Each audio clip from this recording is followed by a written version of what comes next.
Bienvenidos a las noticias ambientales más importantes de México y el mundo. Les tenemos toda la información lista, preparada, pero también las redes sociales abiertas para que ustedes entren en comunicación con nosotros. Saben que es a través de Facebook en TVC Noticias Ambientales o Adopta una Mascota, y en Twitter como @TVC Noticias. En ambas redes sociales como Yoli Ramírez. Comenzamos. 2,000 personas evacuadas. En España, un incendio forestal afecta a varias zonas de Valencia.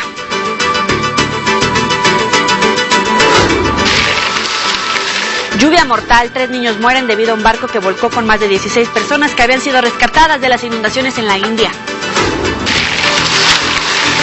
Venden agua. En Coahuila, un pozo es explotado desde hace 20 años por un particular.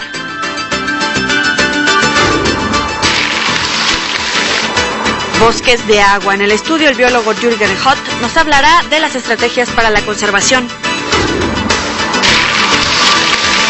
Instinto animal. Hoy tendremos a la especie con el aliento más fuerte. Lucio García le tiene los detalles.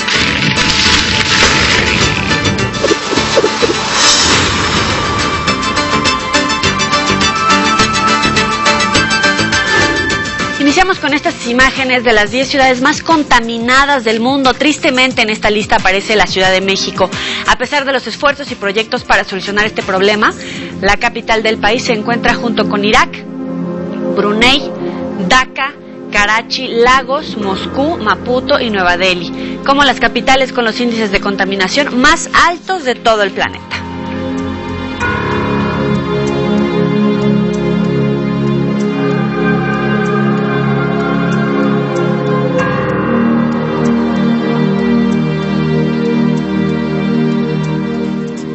Y para muestra un botón, el río Atoyac, que atraviesa la ciudad de Puebla y nutre la presa de Valsequillo, es considerado uno de los más contaminados del país. De acuerdo con el informe Ríos Tóxicos de la organización ambientalista Greenpeace, el agua contaminada afecta directamente a las comunidades que viven cerca de los ríos, lagos y otros afluentes porque provocan daños a su salud y sus fuentes de alimentos. En el documento se señala además que en los ríos de México se pueden encontrar algunos metales pesados altamente tóxicos como el mercurio, plomo, cromo, cadmio y otros compuestos dañinos como el tolueno o el benceno. Greenpeace demandó al gobierno de México que implemente una política de ríos limpios para 2020 que incluya una política de cero descargas de sustancias tóxicas, una ampliación de las sustancias reguladas y un mayor control en las descargas industriales en aguas nacionales y municipales. Y los incendios forestales vuelven a ser noticia en España, pues ahora en Valencia el fuego está fuera de control. En España, más de 2,000 personas han sido evacuadas debido a un incendio forestal que afecta varias zonas de Valencia. Miedo ninguno, más que nada por ella, pero si no nos quedaríamos. ¿En el pueblo ha salido todo el mundo? No, hay gente que se ha quedado. Los evacuados que han sido trasladados a albergues temporales son residentes de los municipios de Chulilla, Gestalgar, Pedralba, Sotechera, Casinos y Bugarra. Yo tengo 2 nietos en casa y estoy padeciendo mucho. No me iba a ir, pero por si acaso cortaban las carreteras y todo esto, pues me voy a casa de mi hija y ya. Más de 600 bomberos con la ayuda de aviones y helicópteros han trabajado durante varias horas para contener las llamas que amenazan con avivarse debido a los fuertes vientos. El incendio, que inició cerca de la central eléctrica de Chulilla, ha obligado además a cerrar tramos carreteros en la comarca de Los Serranos, a la que pertenecen las poblaciones afectadas a fin de evitar accidentes. A principios de julio, Valencia sufrió de 2 graves incendios en Cortes de Payás y la zona de Andilla, en cuyas tareas de extinción murió un piloto de helicóptero. Para TVCN, Lisette Ávila García. Y las llamas también han causado graves destrozos en California, donde un incendio forestal ya consumió 20 viviendas y amenaza con centenares. A pesar de que los bomberos luchan por controlar y sofocar el siniestro, los fuertes vientos avivan el fuego, que ya arrasó con más de 800 hectáreas en el condado de San Diego. Solamente 10% del incendio ha podido ser controlado. Por tal motivo se emitió una orden de desalojo en las comunidades y la reserva indígena de El Campo.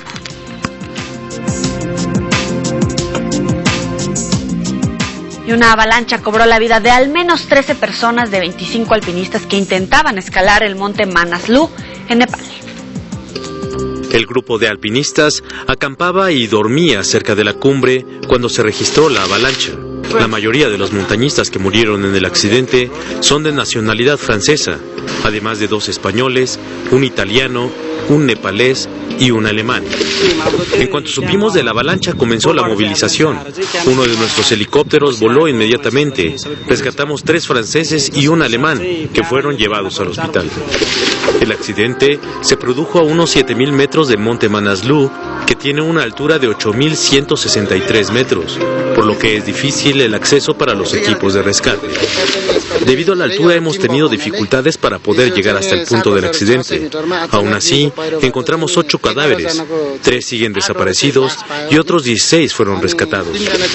Anualmente, cientos de alpinistas viajan a Nepal para escalar algunas de las 14 cumbres más altas que existen en este país, incluyendo el Monte Everest.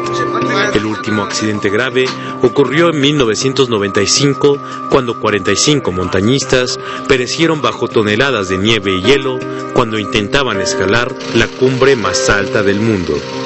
TVCN, Lucio García Estrada. En Indonesia, la policía rescató a 53 personas de nacionalidad afgana que viajaban a bordo de un barco de refugiados que naufragó la noche de el sábado, luego de ser golpeado por una ola gigante. Los hechos ocurrieron en la isla de Pequang, en la provincia de Banten, cuando la embarcación con 94 pasajeros a bordo se dirigía a Australia. Su barco naufragó en aquella isla y ellos se quedaron en el área del Parque Nacional, luego de que el barco quedó varado. El huracán Miriam se ha fortalecido y su peligrosidad se incrementó. En estos momentos el meteoro se transformó en categoría 3 y se ubica a poco más de 600 kilómetros al suroeste de Baja California. Miriam a unos 19 kilómetros por hora en dirección noreste, alejándose de las costas mexicanas, por lo que representa un riesgo para la población. A pesar de ello, Protección Civil emitió alerta azul en Baja California, Colima, Jalisco y en las Islas Socorro y San Benedicto, mientras que en Michoacán se decretó alerta debido a que la depresión tropical 12 se intensificó, obviamente a causa de Miriam. Y 3 niños murieron y 5 más se encuentran desaparecidos luego de que un barco de rescate se volteó debido a la fuerza del río, provocado por las torrenciales lluvias que se han registrado en la India. La tragedia ocurrió en el estado de Assam, que se ubica al nororiente de la India, donde el barco de la Fuerza de Respuesta de Desastres Nacionales volcó con más de 16 personas que habían sido rescatadas de las inundaciones. El barco acudió para rescatar a la gente que se quedó atrapada por las inundaciones. Muchos niños corrieron para abordar la nave. Desafortunadamente, la fuerza de la corriente volteó la lancha y todos los ocupantes cayeron al agua. Quienes se encontraban en la orilla se lanzaron al río para salvar a las víctimas. Debido a las intensas lluvias provocadas por el monzón, el río Brahmaputra se desbordó, inundando alrededor de 13 distritos. Pero el problema es que la lluvia no cesa, lo cual obstaculiza las operaciones de rescate. Miles de personas que residen en las zonas bajas quedaron atrapadas con la crecida del río. TVCN, Lucio García Estrada. Y continúa la disputa territorial entre Japón y China por unas islas, pero ahora ya se suma Taiwán, que también reclama derechos de pesca en esta zona. Unos 100 barcos escoltados por la Guardia Costera de Taiwán zarparon hacia las islas de Diaoyu, disputadas por Japón y China, para reclamar sus derechos de pesca en esa región. Para este día en el que se negociarán los derechos de pesca, estamos dispuestos a recibir el respaldo del gobierno. La llegada de los barcos taiwaneses al área podría complicar aún más la lucha que mantienen los gobiernos de Japón y China y que ha fracturado las relaciones diplomáticas entre ambos países. Y es que si bien Taiwán mantiene buenas relaciones con Japón, las dos naciones han reclamado sus derechos de pesca en la zona. Hace unos 7 u 8 años se encontró petróleo y gas en la zona, por lo que están perturbando nuestras operaciones. Esta área es la zona de pesca principal para Nafgan AO, pero ellos interrumpen a nuestros barcos de pesca cuando vamos. Estamos muy enojados. Estoy aquí hoy para despedirlos y animarlos. El ministro de Defensa taiwanés ha dicho incluso que su ejército está listo para cualquier contingencia. Para TVCN, Lisette Ávila García. Y vámonos a Coahuila. Un pozo de agua es explotado desde hace 20 años por un particular que asegura contar con los permisos necesarios para hacerlo. Automovilistas que a diario circulan por la calle de Cristóbal Pereas a la altura de la calle Waldo Cortés de la colonia Fundadores se quejan de que se estacionan pipas a cargar agua de un contenedor. Al acudir a este domicilio, el propietario de la vivienda indicó que presta el patio trasero para la instalación de un gran tinaco, pero el agua proviene de 2 casas a un costado, donde se encuentra un pozo que desde hace 20 años explota su propietaria, y que dice cuentan con todos los permisos y las autoridades no pueden intervenir, pues es una propiedad privada. Yo aquí tengo viviendo 24 años, y desde la fecha hasta ahorita. Pues han venido los de Conagua y todo, aquí todo está en regla. Todo está en regla, todo. Aguas de Saltillo. Todo, aguas de Saltillo. No tiene por qué meterse, nadie. ¿Por qué? Porque es propiedad privada. Porque es propiedad privada y con papelito, toda la ciudad tiene todo en regla. Pues si la venden a casas o a hoteles, a todos surten, a toda la Honda, Fiesta, a todo eso de ahí abajo surten pipas. Sí. ¿Y esta manguera, entonces viene desde el pozo? Ese es el pozo, mira, ese que está ahí abajo. Ese es el pozo. Pero aquí el agua está todo en regla, fíjate, aquí no han tenido problemas. Las pipas cargan por las mañanas y esta agua es suministrada a diversas empresas de la localidad. Para RCG con imágenes de Carlos Hinojosa, informó Alejandro Martín. Y esta tarde nos acompaña aquí en TVC Ambientales el biólogo Jürgen Hott y el arquitecto Oscar Zárate Arenas para hablarnos del bosque de agua. Bienvenidos a los dos. Gracias. Biólogo, coméntenos un poco, explíquenos la importancia de los servicios ambientales que otorga un bosque de agua a toda la ciudadanía. Como no, en el caso del bosque de agua, que es la serranía que rodea, que abraza la Ciudad de México y es compartida por la ciudad de Toluca y Cuernavaca, son 250,000 hectáreas de bosque, sin las cuales básicamente no habría agua en los acuíferos que alimentan y abastecen de agua a los 30 millones de habitantes de la región. Más de 22 millones de personas de manera directa, 30 millones en toda la región. Exactamente. En los 3 estados, 4 cuencas, 4 cabeceras de cuencas y son cerca de 37 municipios, incluyendo delegaciones. Más los servicios ambientales, por ejemplo, para los animales, la flora y la fauna que habitan ahí. Ese es un punto muy importante. El bosque es más que árboles, es más que agua, es regulación del clima, es hábitat para especies de todo tipo que son muy importantes. Esa es la región más importante biológicamente hablando del país y además es nuestro seguro ante situaciones como el cambio climático, que cada vez está reduciendo más la cantidad de agua disponible para la recarga de los acuíferos. Y es por eso que se hace este libro, es una estrategia para la conservación del bosque de agua que quisiera que nos presentaras 2012-2030.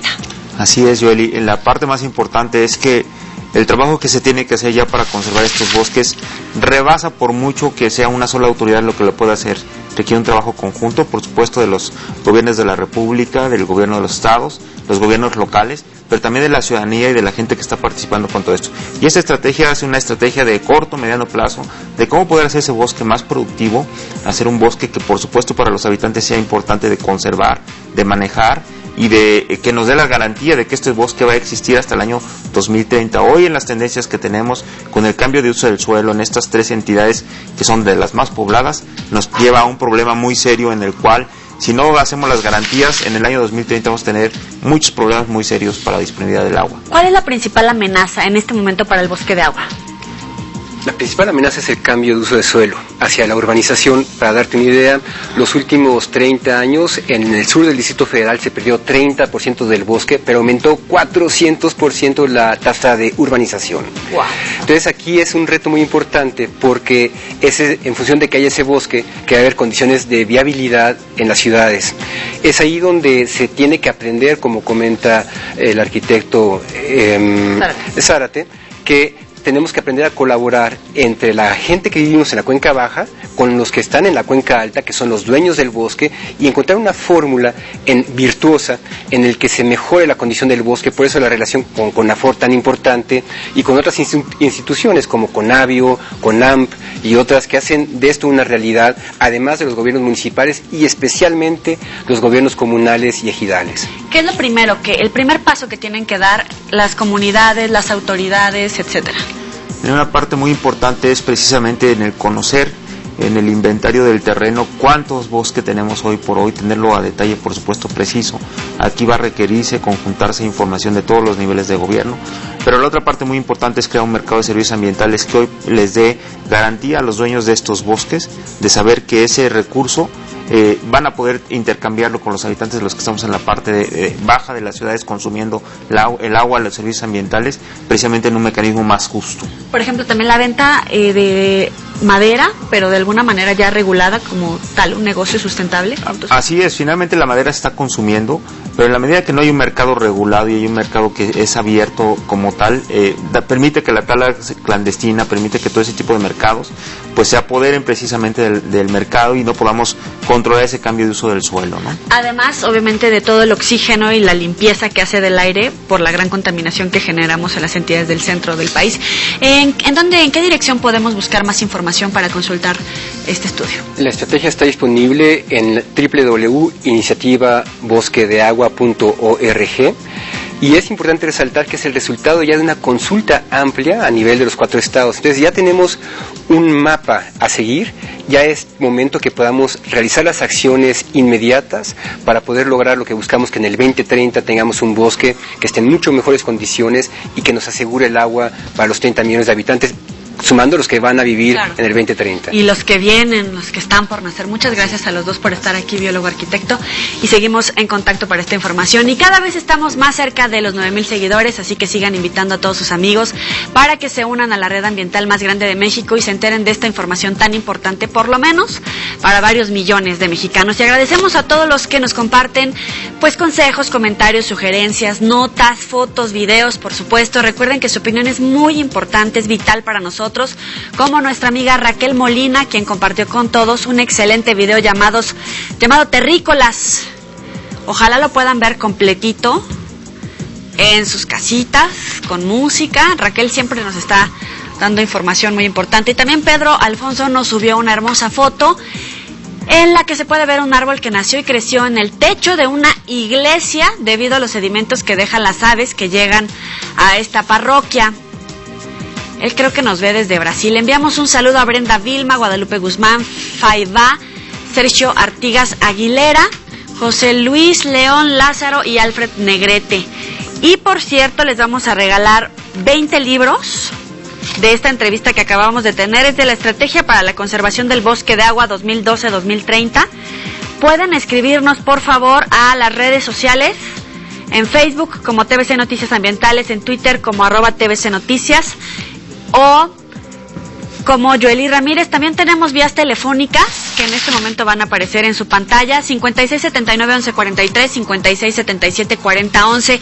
Si quieren un ejemplar de la Estrategia para la Conservación del Bosque de Agua para usted, sus papás, la familia que viva en esta zona, llamen y se los vamos a mandar hasta sus domicilios.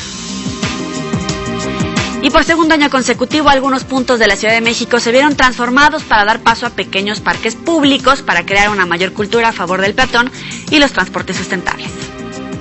Con motivo del Día Mundial Sin Auto, en los sitios donde se ubican los parquímetros se colocaron sillas, paraguas e incluso huacales para que los habitantes o visitantes de las colonias como la Zona Rosa disfrutaran de un pequeño espacio público en vez de ver un auto estacionado por horas. Bueno, la finalidad de Parqueando es principalmente recuperar espacios para las personas y por lo tanto lo que estamos haciendo hoy es los espacios que normalmente ocupan los automóviles los estamos convirtiendo en parques públicos temporales para que las personas, los vecinos, los que trabajan por aquí lleguen, convivan, se sienten un rato, tomen un café y disfruten de la calle. Además, los integrantes de estas redes sociales pintaron las características líneas blancas en el pavimento por donde deben caminar los peatones, pues aseguran que el verdadero rey de las calles es el peatón y no el automóvil. Esta es la segunda vez que realizamos el Parqueando. El año pasado lo realizamos por estas mismas fechas, cerca del Metrobús Hamburgo. Y bueno, nuestra idea es seguir con este proyecto año con año. Los organizadores de este evento aseguran que los gobiernos deben pensar más en infraestructura peatonal, pues la mayoría de los habitantes de las grandes urbes utilizan más el transporte público, la bicicleta o caminan. TVCN, Lucio García Estrada. La UNAM arrancó el Foro Internacional Dr. Jorge Carpizo, Energía y Renovación de Políticas Públicas para el Desarrollo Sustentable, la Eficiencia y la Transición Energética. Sin embargo, el evento fue interrumpido por algunos jóvenes del 132 que se oponen a la privatización energética. México debe reducir su dependencia de los combustibles fósiles, urgió el rector de la UNAM, José Narro Robles, ya que más del 35% de los ingresos del gobierno mexicano provienen del petróleo y a la vez se requiere de la importación para abastecer al mercado nacional. Es un país que necesariamente se convierte en dependiente. México tiene que asegurar, y como yo lo dije con toda claridad, la rectoría del Estado, en mi opinión, en este tema es indeclinable. El rector sostuvo además que la reforma energética y fiscal deben enfrentarse con visión a largo plazo. Es necesario tener presente que en razón de la finitud de los recursos derivados de los hidrocarburos, se deben acelerar los esfuerzos para explorar las llamadas fuentes alternas de energía. A pesar de que se siguen encontrando reservas fósiles, sobre todo en aguas profundas, es claro que no habrá petróleo para siempre. Así, al concluir su discurso, un grupo de jóvenes del movimiento Yo Soy 132 irrumpió. La Bastida y Barnés son elementos nocivos para la nación. Mientras la Bastida apoya la participación privada y transnacional de la industria energética, cabildeando la reforma anticonstitucional, Barnés ha instrumentado las decisiones del Banco Mundial, otorgando a discreción permisos a los particulares a través de la Comisión Reguladora de Energía. El rector y sus invitados escucharon atentos. Sin embargo, los jóvenes fueron interrumpidos por un Goya.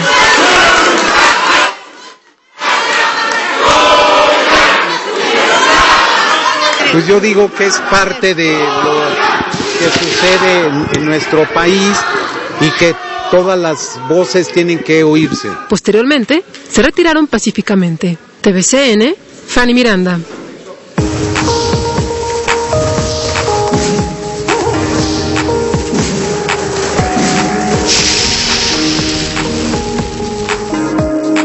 Y ya está Lucio García para hablarnos del lagarto más grande del planeta y el que tiene un aliento pestilento y aparte aniquilador. Sí, aniquilador, así es, Yoli.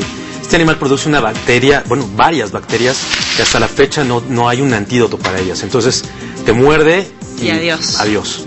Vamos a conocerlo, es el dragón de Komodo. Vamos a ver.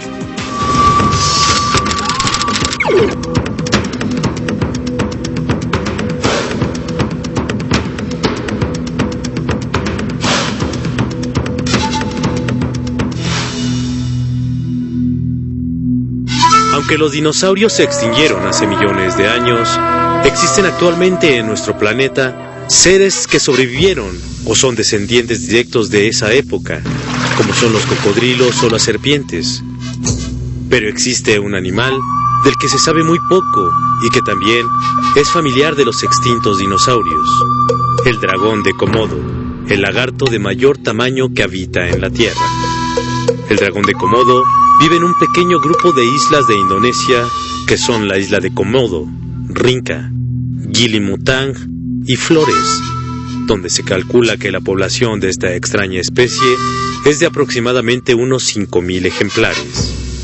Un macho adulto puede alcanzar los 3,5 metros de largo y puede llegar a pesar hasta 140 kilos de peso. A pesar de su gran tamaño, pueden alcanzar velocidades de hasta 25 kilómetros por hora. Aunado a sus largas y afiladas garras de hasta 15 centímetros de largo, así como una poderosa y venenosa mordida que cuenta con una hilera de 60 dientes.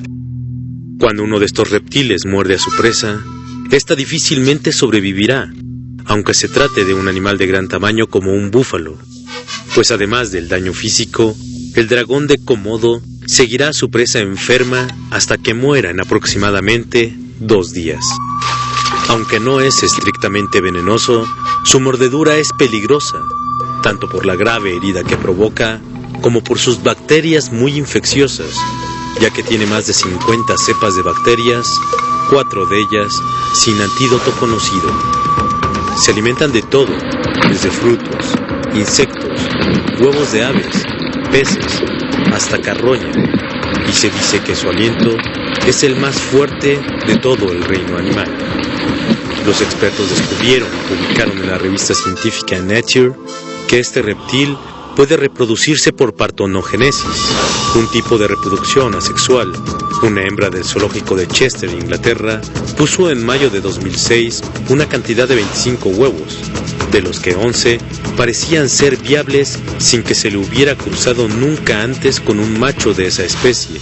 A pesar de estas extraordinarias habilidades, el dragón de Komodo se encuentra en peligro de extinción por diversas circunstancias, entre ellas la actividad volcánica de estas islas, los terremotos, la pérdida de su hábitat, los incendios, el turismo y por supuesto la caza furtiva.